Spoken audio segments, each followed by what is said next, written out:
2023년 11월 12일 주일 새벽입니다. 하나님 말씀은 욥기 9장 1절로 16절입니다. 욥이 대답하여 이르되 진실로 내가 이 일이 그런 줄 알거니와 인생이 어찌 하나님 앞에서 의로우랴. 사람이 하나님께 변론하기를 좋아할지라도 천마디에 한마디도 대답하지 못하리라. 이는 마음이 지혜로우시고 힘이 강하시니 그를 거슬려 스스로 완악하게 행하고도 형통할 자가 누구이랴. 그가 진노하심으로 산을 무너뜨리시며 옮기실지라도 산이 깨닫지 못하며 그가 땅을 그 자리에서 움직이시니 그 기둥들이 흔들리도다. 그가 해를 명령하여 뜨지 못하게 하시며 별들을 가두시도다. 그가 홀로 하늘을 펴시며 바다 물결을 밟으시며 북두성과 삼성과 묘성과 남방의 밀실을 만드셨으며 측량할 수 없는 큰 일을 셀 수 없는 기이한 일을 행하시느니라. 그가 내 앞으로 지나시나 내가 보지 못하며 그가 내 앞에서 움직이시나 내가 깨닫지 못하느니라. 하나님이 빼앗으시면 누가 막을 수 있으며 무엇을 하시나이까 하고 누가 물을 수 있으랴. 하나님이 진노를 돌이키지 아니하시나니 라합을 돕는 자들이 그 밑에 굴복하겠거늘. 하물며 내가 감히 대답하겠으며 그 앞에서 무슨 말을 택하랴.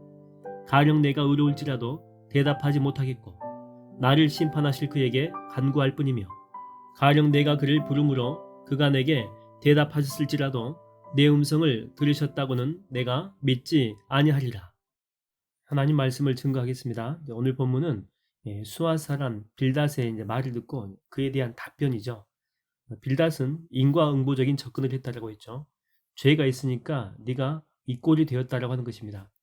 그럼에도 국률 많으신 하나님께 네가 간구하면 네 현재 형편은 이 꼴이지만 다른 말로 이야기하면 내 시작은 미약하지만 내 나중은 심히 창대하게 될 것이다. 다시 회복될 것이다라고 하는 위로 같지도 않은 그런 위로를 했다라고 했습니다. 그에 대한 답변입니다. 한마디로 말하면 이런 거죠. 2절을 보니까 인생이 어찌 하나님 앞에서 의롭겠느냐. 그리고 15, 16절을 보면 또 이렇게 나오죠. 가령 의로워도 하나님 앞에서 서게 되면 대답은커녕 간구만 할 수 있는 그런 존재다. 그러니까 여러 가지 이렇게 욥이 많은 말을 하긴 했지만 결국에는 이 말을 이렇게 답변으로 한 것입니다.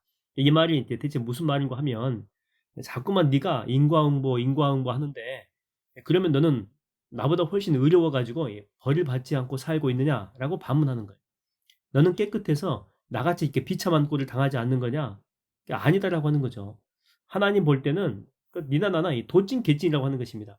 하나님 앞에 서게 되면 너도 나처럼 똑같은 죄인 중에 하나에 불과하다라고 하는 거죠. 우리가 착각하고 있는 게 뭐냐면 우리는 죄 지은 어떤 사람들 이렇게 보게 되면 그들보다 훨씬 더 낫다라고 생각하는 그런 착각이다라고 하는 것입니다.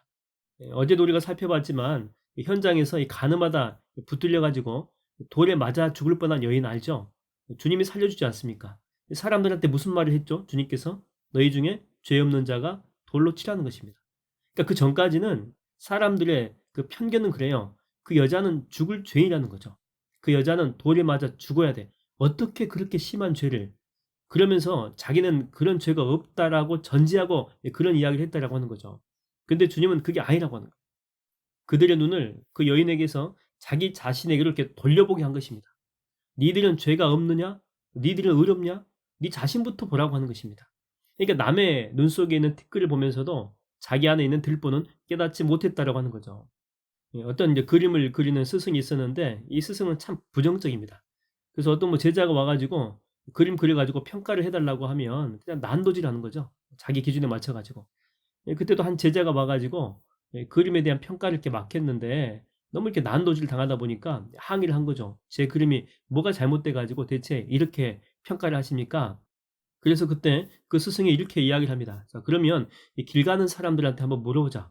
그래서 그 제자의 그림을 한 길 복판에 이렇게 설치를 해놓고 이렇게 이제 써놓은 거죠. 이 그림에서 고칠 부분이 있다고 생각되면 그 고칠 부분에 빨갛게 이렇게 표시를 해주시오. 그리고 이제 다음날 갔더니 그 제자가 자기 그림을 본 거죠. 깜짝 놀랐어요. 왜냐하면 그림에 그 빨간 표시가 가득했던 거죠. 그래서 그 청년은 너무 낙심해가지고 자기 그림을 쓰레기통에 이제 버리고 낙담하고 돌아간 것입니다. 내 그림은 쓰레기였구나. 선생의 말이 맞았구나. 이렇게 고칠 부분이 많다니 그러면서 다시는 내가 이제 그림을 그리지 않겠다 생각하고 붓을 꺾어버린 거죠.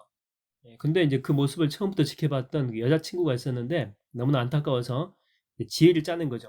쓰레기통에 이제 던져진 그 그림을 다시 빼들고 빨갛게 표시된 부분들을 다시 다 지웠어요. 그리고 난 다음에 똑같은 장소에 설치해 두고 질문을 바꾼 것입니다. 이 그림에서 훌륭한 부분이 있으면은 이렇게 파란색으로 이렇게 동그라미 또 이렇게 표시를 해 주시오. 해 가지고 이제 그다음 날 갔더니 엄청나게 많은 부분에 그 파란색 표시가 되어 있는 것이에요. 그래서 인제 그것을 가져 가지고 너무 기뻐서 그 여자친구가 남자친구한테 이게 보여주게 된 거죠. 그래서 그걸 본 남자친구는 이제 깜짝 놀라게 됩니다. 그다음부터는 이 결정을 합니다. 결단을 하죠. '절대 앞으로는 남의 비난에 휘둘리지 않겠다.' 그러니까 인제 그 사람이 깨달은 것은 나라고 하는 인생은 모든 사람한테 칭찬만 받을 수 없다는 사실, 또 뭐 비난도 이렇게 받을 수 있겠지만 그러나 그 비난의 수 이상만큼 엄청 많은 사람이 나를 좋아하고 또 내 작품을 이렇게 좋아한다는 그 사실을 알게 된 것이죠. 여러분 이 욥의 강점이라고 하는 게 뭐냐면 지금 이렇게 비난을 받고 있잖아요. 그리고 모욕감도 지금 들고 있거든요. 근데 그걸 가슴에 막 품고 "맞아, 맞아. 내가 죽일 놈이지." 이렇게 하지 않았다라고 하는 것입니다. 그냥 그 비난을 막 튕겨내잖아요. "나만 죄인이냐? 니들도 똑같지 않니? 하나님 앞에서는 하늘 아래 메이로다." 그러니까 뭐 산이 누가 크냐 이렇게 자랑을 해도 하늘 높은 곳에서 보면 똑같다라고 하는 거죠. 그러면서 이렇게 한 방 이렇게 먹이는 거거든요. 여러분 우리가 아무리 성인 군자 같은 삶을 산다라고 해도 누군가에게 나에 대해서 단점, 이 고칠 점 이렇게 물어보게 되면 아마 수십 장의 종이에 빡빡하게 가득 찰 것입니다. 절대 모든 사람을 다 만족시킬 수 없어요. 그렇다고 또 낙담할 필요가 없다라고 하는 거죠. 왜냐하면 그 반대로 여러분의 장점을 적으라고 해도 마찬가지라고 하는 거예요. 더 많을 수도 있다니까요. 그래서 누군가에게 비방의 말을 들었더라고 해서 그걸 가슴에 품지 마십시오. 내 머릿속에 오랫동안 머물게 하지 마세요. 그냥 이렇게 흘려보내면 됩니다. 물론 내가 이렇게 실수한 부분도 있을 수가 있어요. 그러면 뭐 그런 부분이 있다면 고칠 것은 고치면 되고 또 이렇게 용서를 빌어야 될 부분이 있다면 또 빌면 돼요. 예, 또 뭐 잊어야 될 그런 부분들도 있거든요. 뭐 소위 말해서 이게 쪽팔리는 그런 일을 한 적도 있을 수도 있거든요. 그러면 빨리 잊으면 됩니다. 그게 여러분의 삶의 에너지를 빼앗아가게 해서는 안 된다라고 하는 거죠. 어제는 뭐 서울에서 한 청년의 결혼식이 있어 가지고 이제 가는데 지하철 타고 가는데 시간이 많이 걸려요. 그래서 인제 '책 한 권 봐야 되겠다.' 해서 핸드폰으로 이 도서관의 책을 이렇게 다운받아 가지고 이제 한 권 읽었습니다. 제가 국회 도서관증이 있어 가지고 국회 도서관 자료 중에 PDF로 된 자료들을 이렇게 다운받아 볼 수 있거든요. 신간도 정말 많이 있습니다. 그래서 시간 되시는 분들은 이 국회 도서관 가셔 가지고 신청하시면 됩니다. 그 책 제목이 뭐냐면 1% 이 부자의 법칙입니다. 1% 부자의 법칙. 예, 거기서는 그 마음을 이렇게 그릇으로 이렇게 표현을 하죠. 그리고 그 그릇에 이제 물이 담겨져 있는 그 상태, 그게 이제 마음의 상태입니다. 이게 보통은 이제 오염되어 있다라고 하죠. 뭔가 이 부정적인 말 때문에 이제 거기에서 지금 악취가 나고 있는 겁니다. 부모에게 뭐 이런 말 듣지 않습니까? "니는 하는 일이 매번 왜 그 모양이냐?" 그런 말이 자주 들어 가지고 이 마음의 그릇에 담겨져 있는 그 물이 오염된 거예요. 뭐 직장 상사한테도 뭐 "회사에 별로 필요 없는 존재다." 자존감이 이렇게 많이 낮아지겠죠. 또 뭐 각종 사람들에게 그래서 이렇게 마음의 그릇에 담긴 그 물이 똥물이 된 거죠. 근데 그런 마음을 가지고는 아무것도 할 수 없다라고 하는 것입니다. 그래서 이제 마음의 정화가 필요한데 정화하는 방법이 뭐냐면 그 말에 능력과 힘이 있다라고 믿고 이제 말로 이렇게 선포하는 것입니다. 첫 번째 어떤 선포를 하냐면 "나는 행복합니다. 나는 행복합니다." 이걸 반복해서 뭐 그 책에서는 한 1000번 정도 하래요. 누가 뭐 미쳤다고 해도 그냥 하라는 것입니다. 뭐 속으로 하든 소리 내서 하든. 그러면 내 마음속에 있는 이 구정물이 조금씩 조금씩 밀려가고 결국에는 이제 좋은 물로 이 바뀌게 된다라고 하는 거죠. 그래서 마음속에 이 기적처럼 행복함으로 이렇게 바뀌게 된다는 거예요. 그리고 이 행복함이 인제 막 흘러 넘쳐요. 이렇게 물이 이 속에서 막 흘러 넘치게 되면 이 뇌에서 반응을 한다라고 하는 거죠. '아 얘가 지금 행복하다.'라고 외치고 있는데 '무엇 때문에 행복할까?' 그 이유를 막 찾기 시작한답니다. 그러면서 진짜 더 큰 행복을 가져다 줄 비전과 또 꿈들 그리고 어떤 삶에 뭐 막혀 있는 그런 상황인데 또 돌파구를 이렇게 보여준다라고 하는 거죠. 그런데 그 내 상황에서 볼 때에 그 비전이나 또 꿈들 이 돌파구가 보이긴 보이는데 또 그것을 하는 게 뭐 쉽지는 또 않아 보입니다. 이때 다시 이렇게 마음이 작아질 수가 있거든요. 그때 그냥 '어렵다.' 이렇게 하지 말고 포기하지 말고 이제 두 번째 선포로 나아가라고 하는 거죠. 그 두 번째 선포가 뭐냐면 "까짓것 한번 해 보지 뭐." 까짓것 한번 해 보지 뭐. 뭐 성경적인 표현으로 하게 되면 "내게 능력 주시는 자 안에서 내가 모든 것을 할 수 있다." 반복해서 계속해서 하다 보면 이 뇌에서 다시 재해석을 한대요. 뭐 해본다고? 아, 그러면 충분히 해낼 수 있는 일인가 보다. 그러면서 그것을 해낼 수 있는 그런 방법을 또 찾게 된다라고 하는 거죠. 그래서 그 일을 또 추진하게 되고, 또 충분히 뭐 일이 진행이 될 때 뭐 잘 진행되고 열매가 또 많으면 좋잖아요. 이때 이제 세 번째 선포를 한다라고 하는 거죠. 내 인생은 풍성합니다. 반복해서 내 인생은 풍성합니다. 그러면 실제로 일이 더 잘 되고 더 열매를 많이 맺어갈 수 있도록 이 견인 역할을 해줄 수 있다라고 하는 것입니다. 자, 세 가지 선포 이야기했습니다. 첫 번째는 나는 행복합니다. 나는 행복합니다. 두 번째는 까짓것 한번 해보지 뭐, 내게 능력 주시는 자 안에서 내가 모든 것을 할 수 있다. 세 번째는 나는 풍성합니다. 여러분, 이 주님께서 오신 목적이 뭡니까? 뭐라고 말씀하셨죠? 양으로 생명을 얻고 더 풍성히 얻게 하려는 것이라. 여러분, 세상 누가 뭐라고 해도 여러분은 하나님의 자녀들입니다. 이제는 악한 말에 살이 잡히지 말고 부정적인 말에도 너무 반응하지도 말고, 이제는 믿음의 말, 또 신앙의 말, 생명의 말에만 반응하십시오. 그러면 여러분의 삶에 기적과도 같은 역사가 일어나게 될 줄로 믿습니다. 오늘 하루도 정말 기적과 은혜가 넘치는 충만한 하루가 되기를 주의 이름으로 축원드립니다. 기도하겠습니다. 하나님 아버지, 감사합니다. 욥처럼 아무리 외적인 반응이 좋지 못할지라도 그 말에 너무 크게 반응하지 않게 하여 주시고 다 튀겨내게 하여 주시고 나를 살리고 또한 나를 세워주고 믿음을 갖게 하는 생명의 말에만 반응케 하여 주시옵소서. 그래서 오늘 또 충만하고 내일 또 충만하고 매일매일이 성령 충만하고 은혜 충만하고 역사 충만하고 기적이 충만한 삶을 살아낼 수 있도록 주님 인도하여 주시옵소서. 예수님의 이름으로 기도하옵나이다. 아멘.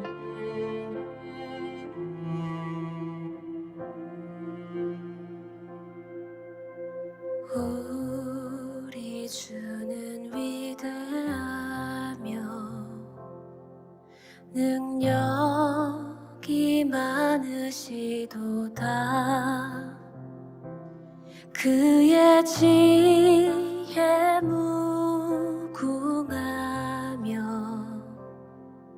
인자는 영원하도다. 상한 자들 고치시며 상처를 싸매시도다.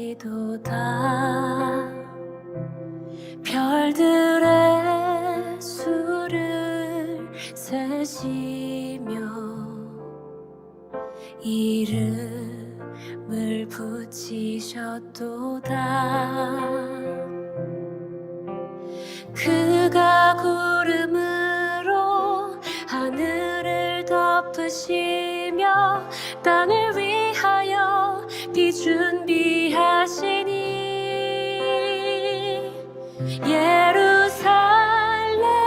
예루살렘아 여호와를 찬송할지어다. 내 하나님을 감사함으로 그 앞에 나가며 주 임재 앞에 경배해.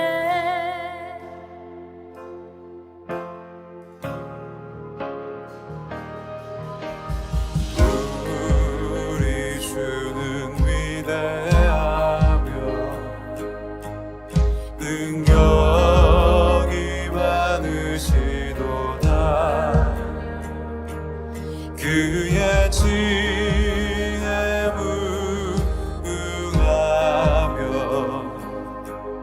인자는 영원하도다. 상한 자들 고치시며 상처를 싸매시도다. 별들의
상처를 싸매시도다. 별들의 수를 세시며 이름을 붙이셨도다. 그가 구름으로 하늘을 덮으시며 땅을 위하여 비 준비하시니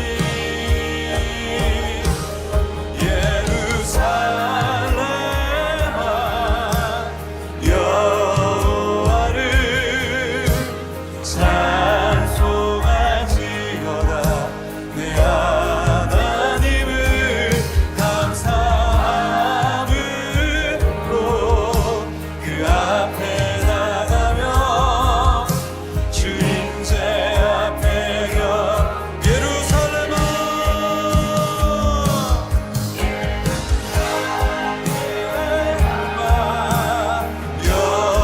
여호와를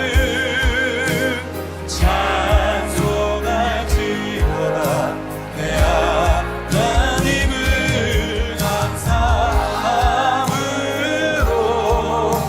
그 앞에 나가며 주 임재 앞에 경배.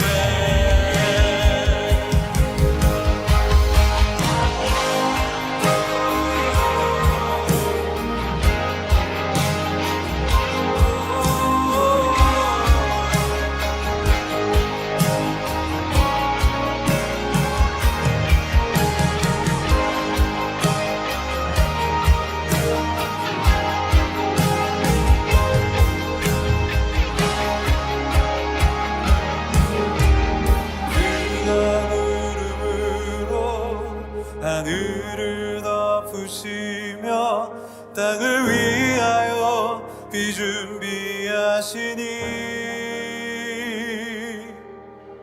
그가 구름으로 하늘을 덮으시며 땅을 위하여 비 준비하시니 함께 예루살렘아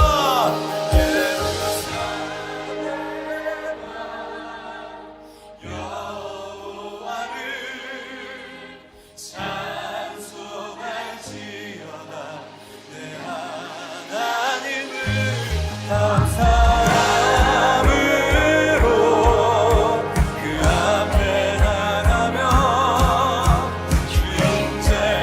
자 우리 두 손을 높이 들고 예루살렘아